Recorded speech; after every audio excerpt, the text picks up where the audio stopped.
Masya Allah, tabarakallah. Katanya dalam hadis disebut orang di surga itu di dalam bisa menengok keluar, di luar bisa menengok ke dalam. Agak-agaknya nanti kita di surga begitu. Yang di luar bisa nengok dalam, yang luar bisa nengok keluar. Cuman karena kaca ini bukan kaca surga, jadi agak-agak gelap sedikit. Tapi nikmat surga itu mala a'yunun ra'at a'dadtu li'ibadiyas salihin. Aku siapkan, kata Allah, untuk hamba-hambaku yang saleh, mala a'yunun ra'at, belum pernah ditengok mata, wala udhunun sami'at, belum pernah didengar telinga, wala khatara ala qalbi basar, belum pernah didengar oleh hati, belum pernah dipandang mata, belum pernah terlintas dan terbetik di pikiran manusia. Itulah surga.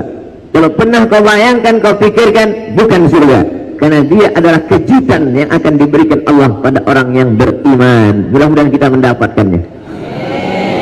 Berat Pak Ustaz, mau masuk surga bangunnya harus jam 4. Ya, yang namanya berat itu tentulah balasannya sesuai. Surga kalau ringan tentu seret, kipas angin. Ini berat, tapi bagi orang yang sudah terbiasa, kata orang Melayu, alah bisa karena biasa. Dibiasakan bangun. Yang mau bangun jam berapa? Jam 4. Bagus. Jam 4 bangun, azan subuh 4.38. Masih bisa saya tahajud kalau jam 4 Pak Ustaz. Sebelum azan subuh berkumandang masih bisa tahajud. Sama seperti pepatah anak muda, sebelum janur kuning melintang masih milik bersama, kalau tidak dipinang orang. Karena kalau sudah dipinang tak boleh, kata Nabi SAW, la yahillu li muslimin ayyahtiba fawqa hitbati akhih. Tak boleh meminang anak gadis yang sudah dipinang orang lain. Bapak-bapak yang anak gadisnya sudah dipinang, datang anak muda lain meminang, lalu kau robah gara-gara mahalnya lebih tinggi, tak boleh. Pak, saya mau minang anak bapak, sudah dipinang orang. Berapa dia kemarin ngasih DP? Emang mobil. Oleh sebab itu, maka sebelum azan subuh berkumandang, jam berapapun bangun, sempatkanlah bertahajud. Berjumpalah ulama tasawuf dengan ulama fikih. Apa beda ulama tasawuf dengan ulama fikih? Ulama fikih bercerita tentang zakat, puasa, haji, rukun, syarat, haram, makruh, mubah, sunat, sunat muakkad. Sedangkan ulama tasawuf bercerita tentang masalah hati, hasad, dengki, riya, sum'ah. Bagaimana obatnya? Riba, tawakal, qanaah, rendah hati, tawadhu, zikir, taubat, takalli, ta'alli, tajalli. Ulama tasawuf biasanya tak populer, tak masyhur. Ulama fikih hebat, pengajian ramai. Lalu kemudian meninggallah ulama tasawuf. Ulama fikih yang hebat meninggal, mati. Ulama tasawuf masih lagi hidup, dipanjangkan Allah umur. Bermimpi malam itu berjumpa dengan ulama fikih yang populer, yang masyhur, yang banyak jamaah. Wahai ulama fikih, ya, dulu engkau pernah menjabat sebagai mufti hebat, banyak murid, banyak jamaah, betul. Apa yang kau temukan di akhirat? Apa yang kau lihat setelah menghadap Allah? Lalu ulama fikih itu mengambil debu, diletakkannya di tapak tangan, dihembusnya. Begitulah kepopuleran jamaah harum semerbak nama, tak berkesan apa-apa. Yang tinggal hanya 2 rakaat di tengah malam, usolli sunnat tahajud raka'ataini lillahi ta'ala. Allahu Akbar. Ustaz sedang menyindir siapa? Menyindir diri saya sendiri. Hai Abdul Somad, follower itu tak bisa menolong di hadapan Allah. Hai Abdul Somad, viewer tak dapat membantu di hadapan Allah. Maka bangkit bangun di tengah malam, wa minal laili, dan dari sebagian malam, fatahajjad, tahajjad, lawan tidurmu, lawan kantukmu, bangun dan bangkit tengah malam. Beli jam waker, pulang dari sini singgah ke toko jam, beli. Pak, ada jam yang model apa? Yang kira-kira 10 menit tak bangun bisa menyipak. Bangun kita bangkit. Ini tujuannya tak lain tak bukan adalah untuk merebut keberkahan-keberkahan, karena malaikat sudah menurunkan berkah. Bagaimana cara mengambil berkah? Maka siapa yang paling awal bangunnya, dia yang paling banyak berkahnya. Abdul Somad hanya pandai ngomong ceramah saja, mari bangun. Rupanya dia pun bangun jam 4. Sedangkan jamaah rupanya lebih awal lagi. Ustaz ngajak bangun lebih cepat. Kenapa Ustaz pun lambat? Saya tadi malam ceramah. Ada alasannya kan? Ada 1000 dalil untuk beramal, tapi jangan lupa setan menyediakan 1001 dalil untuk tidak beramal. Ada 1000 ayat hadis untuk beramal, tapi setan menyediakan 1001 hujah untuk supaya bagaimana kita tidak beramal. Kok kenapa tak tahajud? Subuh, zuhur, asar, maghrib, isya cukup. Tapi kenapa tak tahajud? Masih syukur aku sembahyang, tetanggaku nggak sembahyang lagi. Setan selalu membisikkan, allazi waswisu fi sudurin nas minal jinnati wan nas. Ternyata yang berbisik ini bukan cuma setan, bukan cuma jin, tapi minal jinnati wan nas, manusia pun. Ente nggak usah terlalu rajin-rajin kali, nggak usah pakai tahajud, pakai witir, pakai sholat taubat. Sholat wajib aja, subuh, zuhur, asar, maghrib, isya, udah.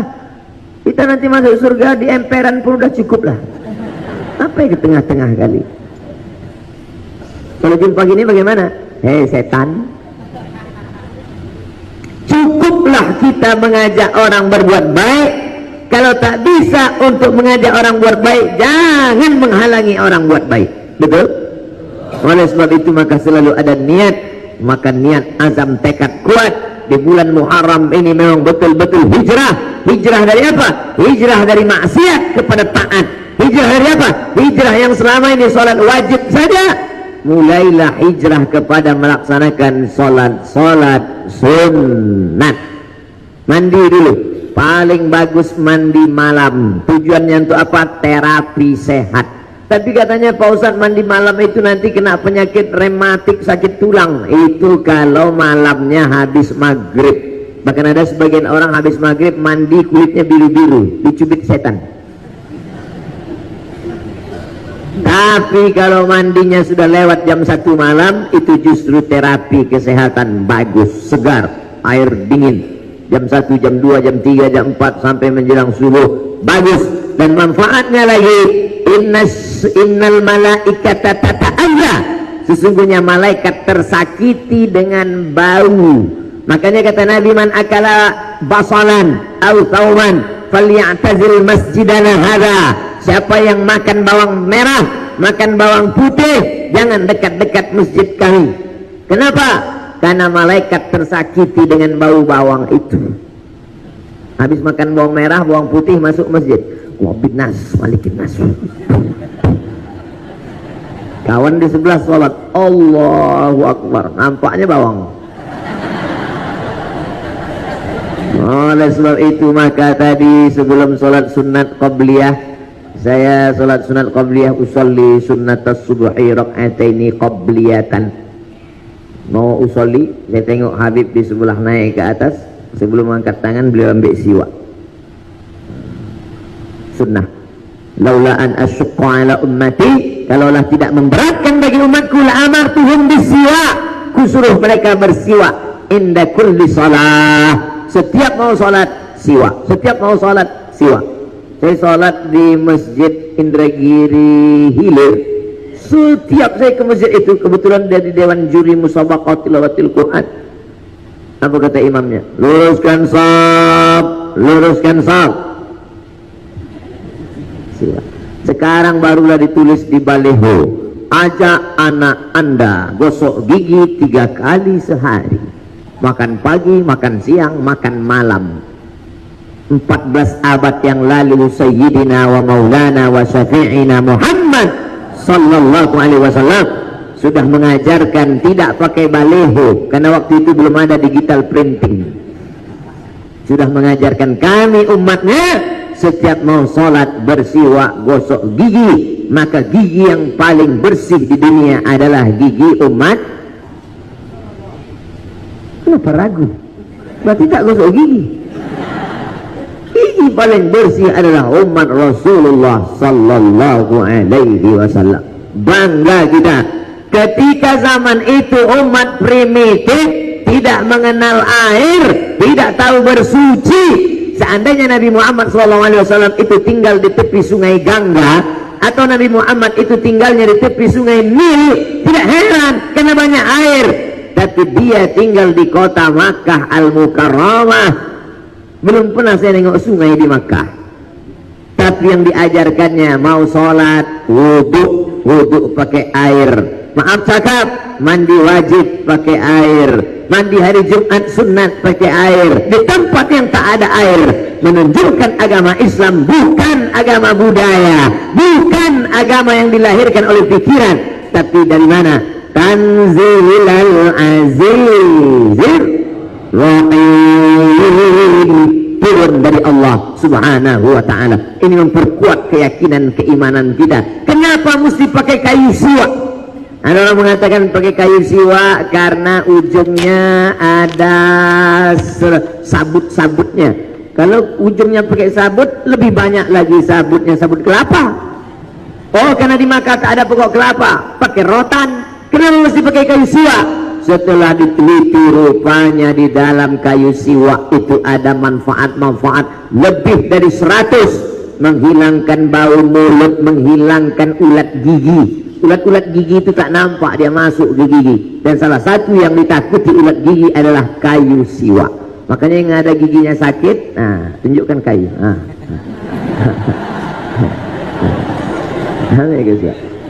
Kok macam-macam cucu kan. Dari kecil anak-anak kita ajarkan. Saya Pak Ustaz nggak mau pakai gosok gini Pak Ustaz. Sekarang sudah ada namanya pasta gigi siwak. Pakailah siwak F. Oh, ujung-ujungnya Ustaz mau jualan ya.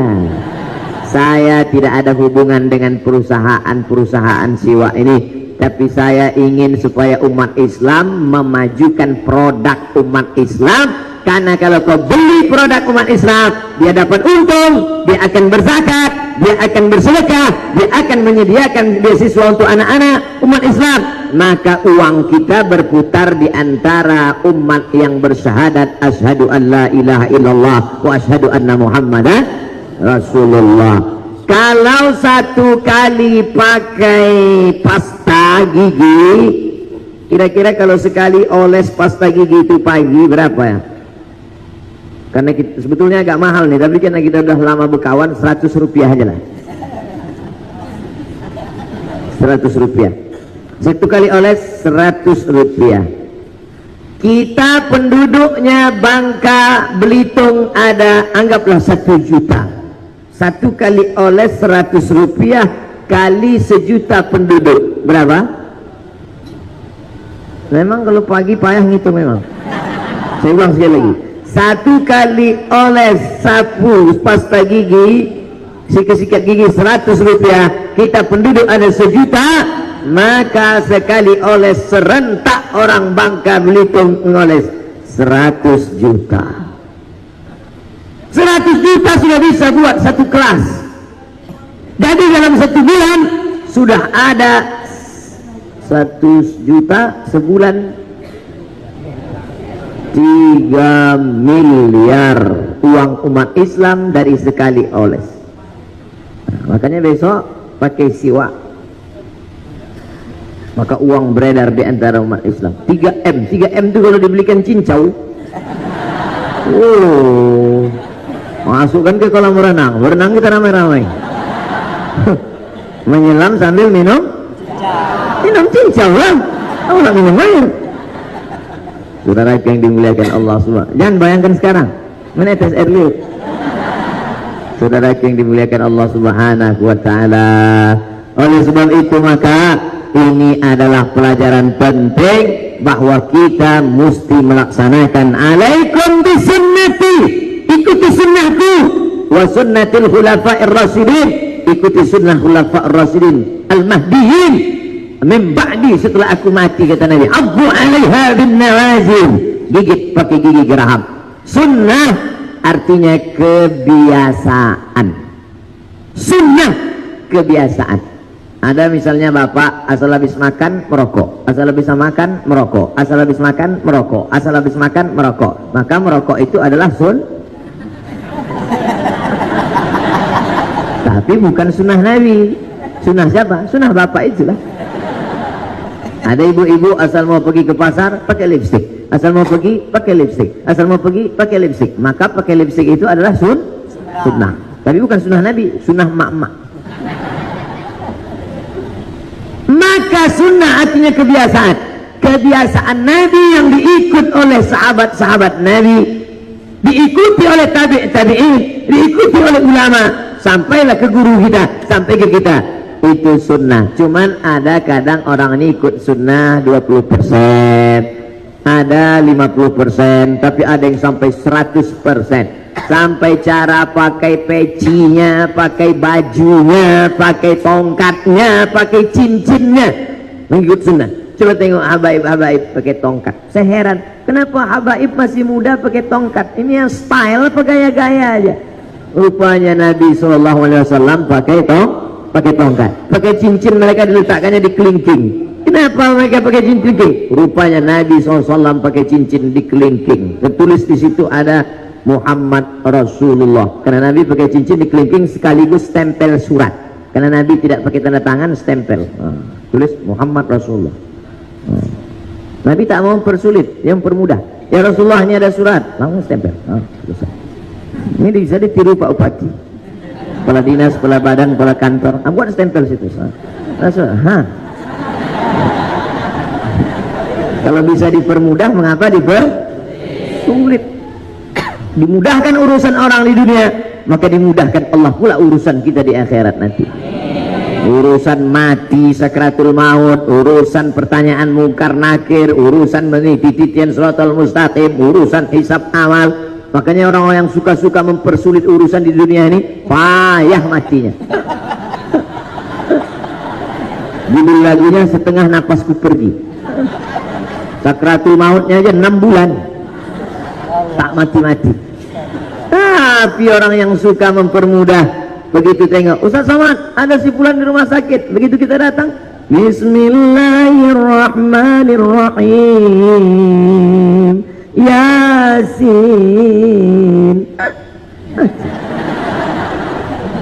Alhamdulillah Ustaz Somad. Begitu Ustaz tadi datang, langsung mati jadi. Rupanya bapak tuh mau kawin lagi. Saya berani cerita ini karena tak ada ibu-ibu. Saudara yang dimuliakan Allah Subhanahu wa ta'ala, maka kita ikuti sunnah tahajud malam. Nabi tidak pernah meninggalkan tahajud. Hadis riwayat Sayyidatuna Aisyah radhiyallahu anha, Nabi tak pernah meninggalkan tahajud. Satu riwayat menyebut 11 rakaat, satu riwayat menyebut 13 rakaat. Tidak ada ikhtilaf. Yang mengatakan 11 rakaat, 8 rakaat tahajud, 3 rakaat witir. Yang mengatakan 13 rakaat, 8 rakaat tahajud, 3 witir, dimasukkannya qabliyah subuh. Karena qabliyah subuh itu juga masuk dari bagian salat malam, maka qabliyah subuh itu utama. Rakaat al-fajri 2 rakaat qabliyah subuh khairan minad dunya wa ma fiha, lebih baik daripada dunia dan seisinya. Bagaimana tahajud malam Nabi? Karena Rasulullah SAW yaqumu minal laili, Nabi kalau salat malam hatta tatafattar qadamahu, sampai bengkak kakinya. Nabi itu kalau salat malam bengkak kakinya. Saya semalam begitu sampai di Bangka Tengah, saya tengok kaki saya bengkak. Rupanya lama naik pesawat dari Pekanbaru ke Cengkareng, Jakarta, transit dari Jakarta ke Pangkal Pinang, naik mobil, turun darah ke bawah. Kalau di akhirat nanti ditanya, hai Abu Somad, pernahkah kakimu bengkak? Pernah ya Allah. Tahajud tidak. Kenapa kaki Nabi bengkak? Karena tegaknya lama. Kenapa tegaknya lama? Karena ayatnya panjang. Kenapa ayatnya panjang saya pun tak tahu. Ya Rasulullah, lima fa'alta hadza? Kenapa kau buat salat panjang lama macam ini? Qad ghafarallahu laka ma taqaddama min dzambika wa ma ta'akhkhar.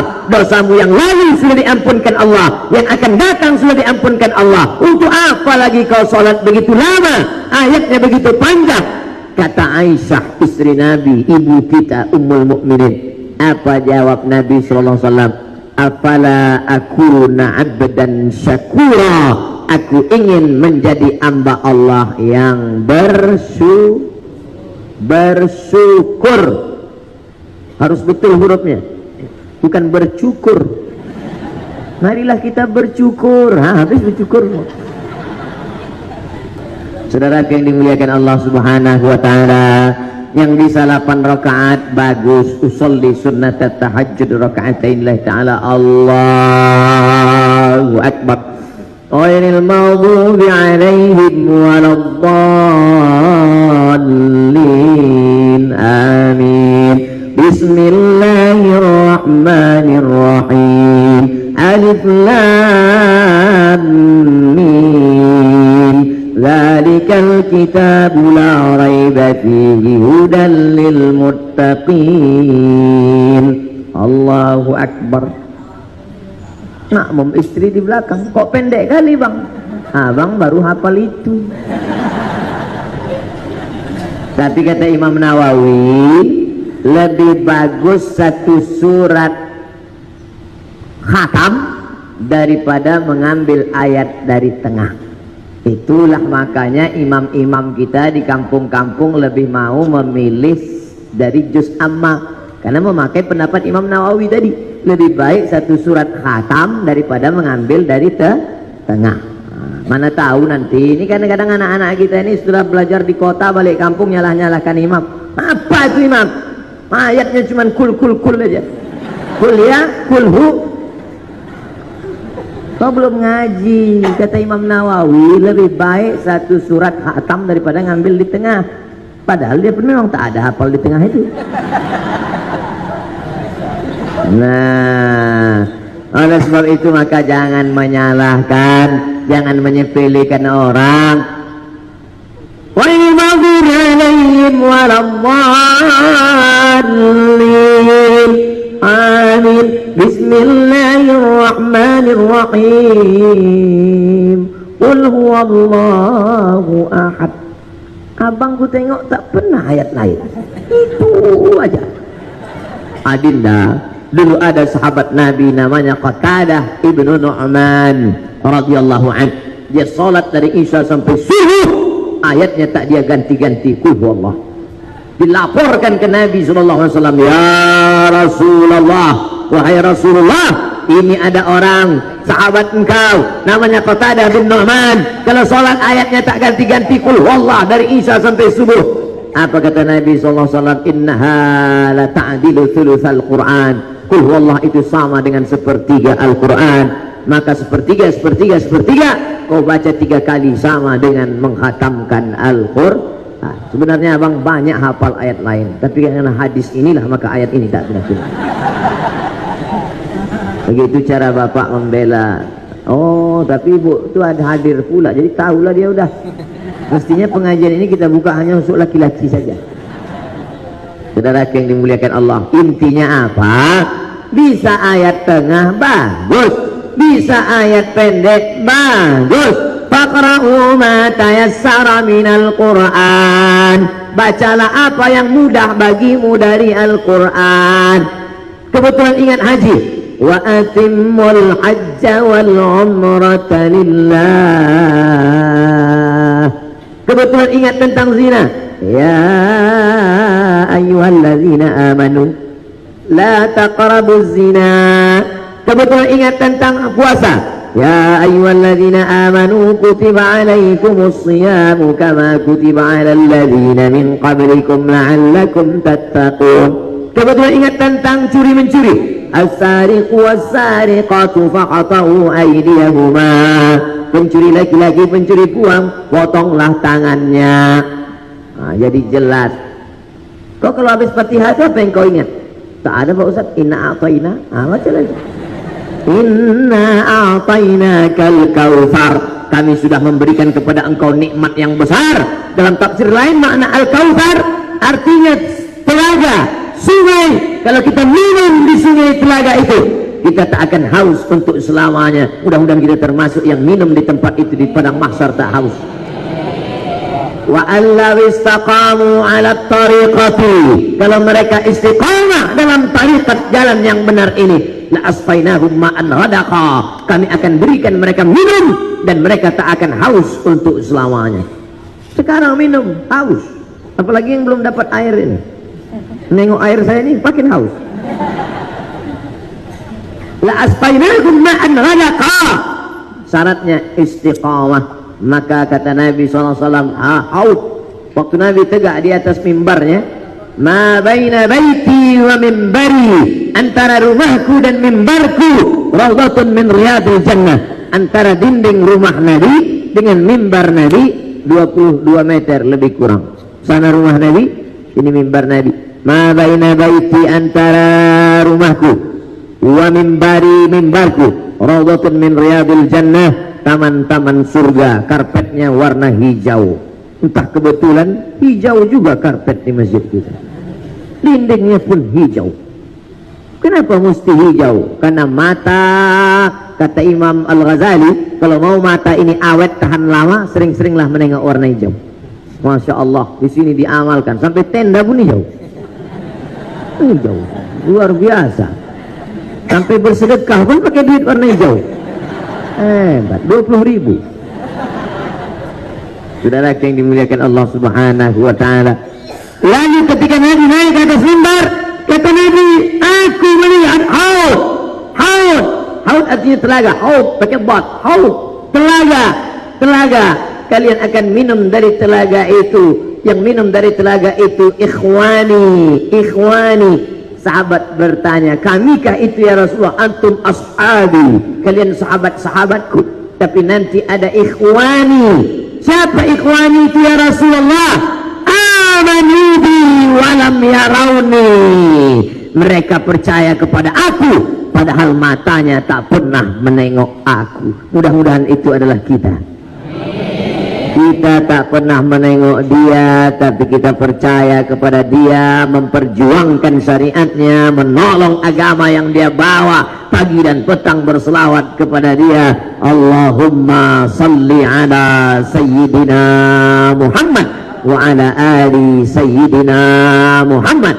Banyak-banyak berselawat. Maka menjelang azan subuh berkumandang, setelah selesai sholat tahajud, ditutup dengan witir 3 rakaat, duduk menjelang azan. Allahumma sholli ala sayyidina Muhammad wa ala ali sayyidina Muhammad. Tapi katanya Pak Ustadz, dalam hadis itu istighfar. Dalam ayat Al-Quran, wa bil ashari hum yastaghfirun, pada waktu sahur menjelang subuh mereka banyak beristighfar. Kalau beristighfar dosa saja yang lepas, tapi kalau bersolawat, man shalla alayya salatan, siapa yang selawat kepadaku 1 kali, sallallahu alaihi biha asyra, Allah balas kebaikan 10 kali. Wa huttat anhu asyara sayyi'at, ditutupi dosa 10. Wa rufi'at lahu asyara darajat, dinaikkan 10 tingkatan darajat. Yang mau beristighfar silakan, yang mau bersolawat bagus. Allahumma salli ala sayyidina Muhammad wa ala ali sayyidina Muhammad. Allahumma salli ala sayyidina Muhammad wa ala ali sayyidina Muhammad. Allahumma salli ala sayyidina Muhammad wa ala ali sayyidina Muhammad. Untuk apa itu tasbih 100 biji tak pernah dipetik? Apalagi tasbih orang Bangka Tengah ini mantap, dari kayu gaharu. Kayu gaharu yang susah tumbuh di tempat lain.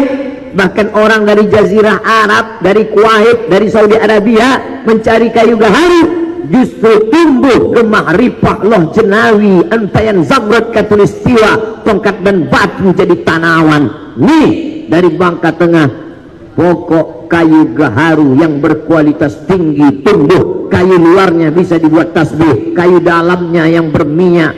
Masya Allah, tabarakallah. Apa kata Pak Bupati? 20 juta harganya sekilo Pak Ustadz. 20 juta itu yang dibakar para habaib dalam majelis itu. Kalau sempatlah kita punya yang kualitas tinggi yang harga 20 juta, kita pasang. Pas sedang kita pasang, datang tamu, dipasangnya banyak-banyak. Itu meleleh air mata kita. Bukan karena asapnya, karena membayangkan 20 juta. Harum semerbak. Nabi suka yang harum-harum, tapi harumnya original, harumnya natural. Sekarang dipasanglah harum-harum, di masjid dipasang, di tiang-tiang masjid dipasang. Setiap 5 menit sekali menyembur macam ular piton.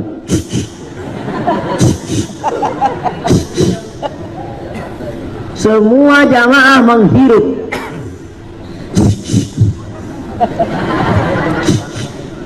2 tahun, 5 tahun kena penyakit cancer. C-A-N-C-E-R, cancer. Orang kita payah bilang cancer. Kenapa? Kanker. Bahan kimia. Kimia. Sekarang semua pakai di masjid, ketiak, mulut. Kimia, bahan kimia masuk ke darah, masuk ke kulit. Kanker leher, kanker darah, kanker macam-macam penyakit akibat. Dia pakai buhur, pakai buhur. Belilah buhur, bebas kanker, dapatkan di Bangka Tengah. Pesan sekarang juga. Dah potong, like and share. Saudara yang dimuliakan Allah Subhanahu wa taala. Oleh sebab itu maka nikmat Allah yang besar ini karunia. Kenapa? Karena masih ada orang melaksanakan subuh sajadah akbar beramai-ramai. Sajadah, sajadah, sujud, sajadah, sujud, sajadah tempat sujud, akbar besar. Berarti sajadahnya besar. Masuk saya ke masjid ini memang besar sajadah. Tengoklah besar untuk imam, besar. Sajadah akbar, sajadah tempat sujud, walaupun secara nahwu yang betul sajadah kubro, muannas, tapi salah-salah sikit ya nggak apa-apalah sekali-sekali. Saudara yang dimuliakan Allah Subhanahu wa taala, walau anna ahlal qura amanu, seandainya penduduk Bangka Tengah itu beriman, wattaqau, dan mereka bertakwa. Dua saja yang diminta Allah. Kalau penduduk Bangka Tengah itu beriman, bertakwa, dibalas Allah dua. La fatahna alaihim barakat, akan kami bukakan untuk orang Bangka Tengah itu barakat, barakah minas sama, dari langit, wal ard, dari bumi. Walakin kadzabu, tapi kalau mereka dustakan ayat kami, tak mereka ramaikan masjid, tak mau mereka mengaji, mereka tinggalkan majelis ilmu, mereka sia-siakan para abaid dan ulama. Akhadnahum, kami cabut, ikan-ikan kami cabut. Sekarang banyak yang dulu produksi ikan, dulu Pak Ustadz, itu tahun-tahun 70-an tempat produksi ikan. Sekarang cucu ikan pun tak ada lagi. Habis, kemana hilangnya? Tak tahu, ditelan bumi. Allah mencabut nikmat. Akhadnahum, kami cabut barakah. Gara-gara apa? Bima kanu yaksibun, karena perbuatan mereka. Maka Allah liyu'adzibahum wa anta fihim. Allah tak mungkin menurunkan azab selama Muhammad sallallahu alaihi wasallam masih ada di tengah kalian. Mana Muhammad sallallahu alaihi wasallam? Tak ada lagi di tengah kita, dia sudah meninggal. Tapi ternyata namanya tetap disebut. Bahkan di masjid kita ini bukan sekedar namanya disebut, namanya dituliskan di dinding Muhammad. Setiap mata menengok itu berselawat Muhammad sallallahu alaihi wasallam. Sallallahu ala Muhammad marhaba, sallallahu alaihi wasallam marhaba. Marhaba, marhaba diambil dari 3 huruf, rahaba, marhaba, rahaba artinya tanah yang lapang. Mengapa kita menyebutkan marhaban ya Rasulullah, marhaban ya Nurul Aini, marhaban Jaddal Husaini, marhaban dada kami lapang menerima kedatangan engkau ya Rasulullah. Rasulullah tak datang, tapi cucu cicit keturunannya datang ke bumi ini. Rasulullah tak datang, tapi pewarisnya datang ke negeri ini. Siapa pewarisnya? Al-ulama warasatul anbiya, ulama pewaris para nabi.